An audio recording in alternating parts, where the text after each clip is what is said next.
Did Charlie Tan kill his allegedly abusive father to save his mother's life? Or just saying he killed him to save her from a murder rap? There's more to suggest she did it than Charlie did it. I don't think she had the capability to fire that shotgun. The scene for this mother and son whodunit had been set when Charlie abruptly suspended his life at Cornell University to rush back to the family home in Rochester, New York, after getting what's believed to be a cry for help from his mother. We know there had been some communication between the two of them about something that had happened at home, which was prompting his trip to go there. And 4 days later, on a Monday night, police would receive this hysterical 911 call from Charlie's mother, Jean. 911 center, what is the address of the emergency? Cops arrive at the Tan home to find Jean waiting outside with Charlie, who surprises them by confessing to killing his father. They asked where his dad was. He said he's dead, he's upstairs, I had to do it, he was gonna hurt my mom. Jean corroborates her son's story. Jean Tan says my son did it. Charlie agrees that he did it. He directs the sheriffs to the location where the weapon is found. So at first, it appears that maybe this could have been self-defense. Exactly, but then you look at the crime scene, it appeared that Jim Tan was sitting at his desk, working, answering emails. There didn't appear to be a struggle. It looked like he was taken by surprise. There was not an item on his desk that was out of place. Then there's the horrific way Jim Tan was killed. His body found lying under his desk in the study with 3 wounds inflicted by a 12-gauge shotgun. Once in the chest, once sort of in the arm, and then a facial shot that pretty much removed his whole face. The shotgun was placed next to his face. His face was obliterated while he was still alive. Looked like an assassination or an execution. And Charlie would be arrested and charged with second-degree murder on the strength of his crime scene confession. Was Charlie hysterical? No, he was very calm, very almost businesslike. But from the moment the lead detective, Steve Peglow, arrived at the Tan home, he had suspicions Charlie and his mother were both lying about when Jim Tan was actually killed.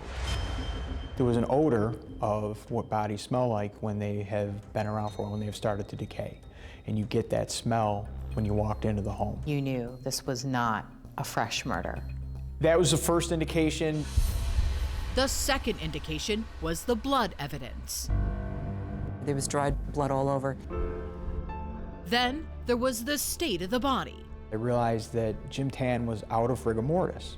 When someone dies, their body stiffens, and it stiffens for 12 to 24 hours, and then the body goes out of rigor mortis and becomes very limber again. The coroner would conclude Jim Tan had been dead for about 48 to 72 hours. He certainly didn't die on Monday. He certainly didn't die on Sunday. You start getting into Saturday. And detectives would stumble upon their biggest clue to exactly when Jim Tan was murdered. Jim had a computer in front of him, and one of the investigators turns it on, and there was emails on the computer that had not been read since the previous Thursday. The same day, his son Charlie had mysteriously rushed back to the family home from Cornell. We felt confident that Thursday evening was the last time he took a breath. Which sparks accusations that Jim's wife, Jean, must have staged the 911 call she made 4 days earlier. And what do you believe? No question in my mind that that call on Monday night was completely fake. She also says, I saw something happen. We know she didn't see something happen on Monday night. It's impossible. That's what the coroner said.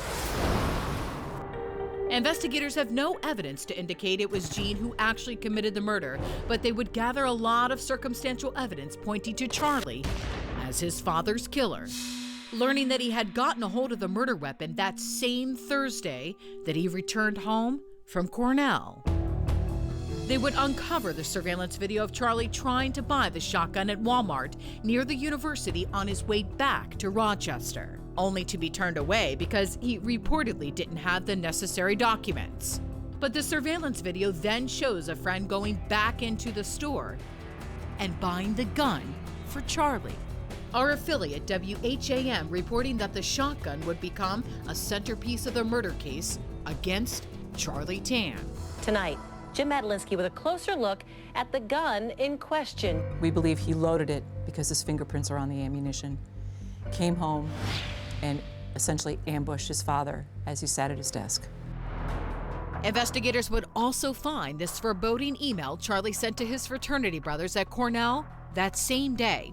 He titled it Showtime, and it reads, "In the coming days, you'll start to hear things in the news and possibly get a couple of visits from authorities. Don't listen to anything you hear. A few already know my true story, and in due time, you will also." Why is that email so important to this case? It shows his intent. It shows that this was purposeful for him. I mean, he knew what he was going to do. But Charlie's defense attorneys interpret the email as an indication Charlie knew his mother had perhaps already killed his father. I explain it as a cover-up for his mother. He says, you're going to see what happened, and he also importantly says, what you're going to hear isn't true.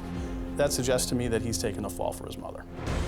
Next, sparks fly in court, and the judge drops a huge bombshell when Charlie stands trial for the murder of his father. It was a shock. It wasn't what we were expecting. It was unfathomable because nobody saw that coming.